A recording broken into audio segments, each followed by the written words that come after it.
दोस्तों, इतिहास की किताबों में मेवाड़ अपनी पराक्रम और शौर्य के लिए जाना जाता है। यहाँ के वीर लड़ाकों ने हमेशा जान की बाजी लगाकर अपनी मिट्टी की रक्षा की। इन्हीं वीर लड़ाकों में से एक थे गोरा और बादल, जिनके बारे में आज भी बहुत कम लोग जानते हैं। हाल ही में रिलीज हुई फिल्म पद्मावत में भी गोरा बादल की कहानी को सही तरह से नहीं दिखाया गया। पर मैं दोस्तों आज इस वीडियो में आप सबको बताऊंगा कैसे इन दो राजपूत वीरों की वीरता को देखकर अलाउद्दीन खिलजी की सेना कांप गई थी। तो दोस्तों आप भी इस वीडियो को आखिर तक देखते रहिए। कहा जाता है कि एक तरफ जहां चाचा गोरा दुश्मन के लिए काल के समान थे, वहीं दूसरी तरफ उनकी भतीजा बादल दुश्मनों के संहार के आगे मृत्यु तक को शून्य समझता था।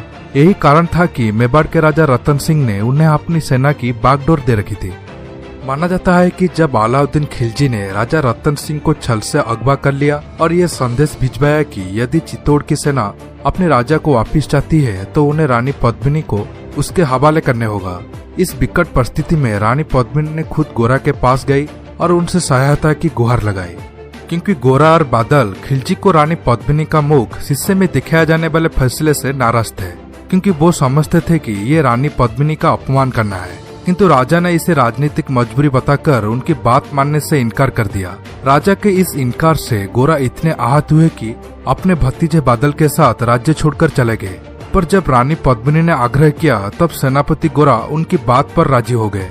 जल्द ही गोरा ने अपने भतीजे बादल के साथ मिलकर एक ऐसी योजना तैयार की जिससे वह चुपचाप जाकर राजा को बंदीगृह से छुड़ाकर वापिस ला सके।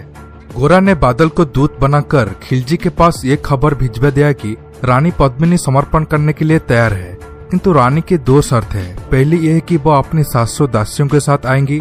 दूसरा यह है कि एक बार उन्हें राजा रतन सिंह से मिलने दिया जाएगा। रानी पद्मिनी को पाने की जीत में बैठे खिलजी ने इन शर्तों को मानने में देर नहीं की, लेकिन उसे इस बात की खबर नहीं थी कि वो गोरा और बादल के चंगुल में फंस चुका है। अगले दिन ही योजना के अनुसार सैकड़ों डोलियां तैयार की गई, जिनमें दासियों के स्थान पर चित्तौड़ के चुने हुए बहादुर सैनिकों को बिठाया गया। रानी के स्थान पर गोरा स्वयं पालकी में बैठे। सभी पालकियां खिलजी के शिविर पर पहुंच गई। शर्त के अनुसार रानी को राजा रतन सिंह से मिलने का समय दिया गया। जैसे ही पालकी रतन सिंह के पास पहुंची, गोरा ने तेजी से उन्हें पालकी में बैठ जाने को कहा और कुछ साथियों के साथ मेवाड़ की तरफ रवाना कर दिया। यह देखकर खिलजी के सेनापति जाफर खान भौचक्का रह गया। तब उसने अपनी सेना को तेजी से हमला करने को कहा। हालांकि वह गोरा को रोक पाते उससे पहले ही गोरा खिलजी के कक्ष में जा पहुंचे, जहां वो अपनी उपपत्नी के साथ उपस्थित था। कहा जाता है कि गोरा खिलजी को मारने ही वाले थे कि वह जाकर उस महिला के पीछे छिप गया।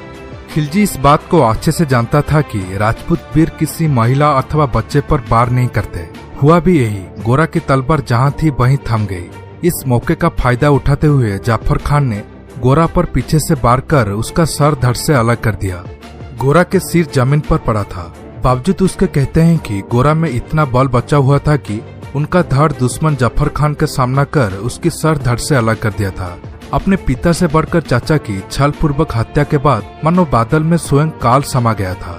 दुश्मन की भाले द्वारा पेट ची जाने के बाद भी बादल अपनी तलवार से युद्धभूमि को दुश्मन के लहू से सींचता रहा। उसके साथ ही चित्तौड़ के अन्य योद्धाओं ने भी महाबली गोरा का बलिदान व्यर्थ नहीं जाने दिया।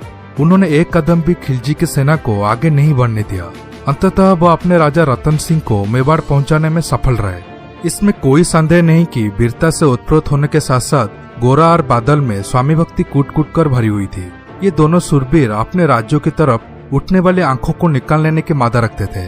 इसलिए उन्होंने अलाउद्दीन खिलजी की सेना के साथ लड़कर वीरगति को प्राप्त हो गए, पर दुश्मन के सामने झुकना स्वीकार नहीं किया।